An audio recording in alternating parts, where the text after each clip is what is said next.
Hi, good morning, good morning, good morning. Ohayo gozaimasu. Pagbatag sa inyong tanan. And yes, for today's video, magluto tayo ng chicken Bicol Express a la Mami D.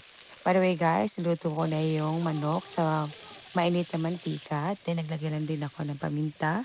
Then gisi ko sa sibuyas, bawang at luya. Then sinakutsa ko siyang maigi.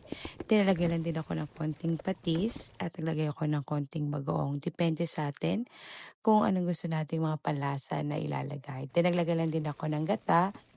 Depende pa rin sa inyo kung gusto niyo yung instant or yung talagang pinipigang gata. Pero ako mas prefer ko to kasi hindi ako marang magpiga-piga. And by the way guys, depende pa rin sa mga panlasa, discarte natin. Then maglagay lang kayo ng siling green or mas maganda yung siling pula para mas maanghang, mas masarap siya. And yan lang din ang available sa akin, kaya yan lang din ang nilagay ko.